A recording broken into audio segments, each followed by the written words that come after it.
আচ্ছা, তুমি কি জানো জীবনের সবচেয়ে বড় ভুল কি? অন্যের স্বপ্নকে নিজের লক্ষ্য ভেবে দৌড়ানো। আমাদের ছোটবেলা থেকেই শেখানো হয়, ও ডাক্তার হয়েছে, তুইও হ। ও সরকারি চাকরি পেয়েছে, তুইও চেষ্টা কর। কিন্তু কেউ একবারও জিজ্ঞেস করে না, তুমি আসলে কি চাও? তোমার ভেতরের আগুনটা কোন দিকে জ্বলছে? লক্ষ্য মানে শুধু টাকার পেছনে ছোটা তা নয়। লক্ষ্য মানে এমন কিছু বেছে নেওয়া যার জন্য তুমি ঘুম হারাতে পারো, যার কথা ভাবলেই তোমার চোখে আগুন জ্বলে ওঠে। কিন্তু শুরুটা হবে এখান থেকে। একটা কাগজ নাও, লিখে ফেলো 3টা প্রশ্ন। আমি কি করতে পারি?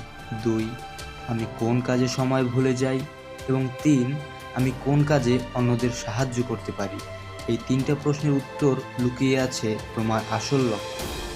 একবার তুমি জানলে তোমার দিকটা, তারপর শুরু হবে আসল খেলা।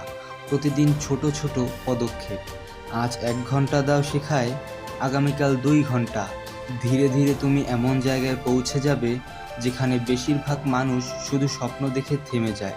মনে রেখো, তুমি যদি নিজের লক্ষ্যটা ঠিক না রাখো, তাহলে দুনিয়া তোমার জন্য একটা লক্ষ্য ঠিক করে দেবে। আর সেই লক্ষ্য তোমার নয়, সেটা হবে কারো প্রত্যাশা, কারো চাপ, কারো কল্পনা। জীবন তোমার, তোমার মতো করে বাঁচো। তোমার সময়, তোমার পথ, তোমার লক্ষ্য, সব কিছু তোমার হাতে। তাই আজ থেকেই শুরু করো, অন্যের নয়, নিজের লক্ষ্যটা খুঁজে বের করো। কারণ তোমার জীবনটা একটাই, এটা বাঁচার মতো বাঁচাও। দ্যাটস রিমেম্বার, নিজের লক্ষ্যটা জানলেই জীবনটা নিজের হাতে চলে আসে। সো সবসময় এই কথাগুলো মেনে চলার চেষ্টা করো, দেখবে তোমার জীবন অচিরেই সুখে পরিণত হয়েছে।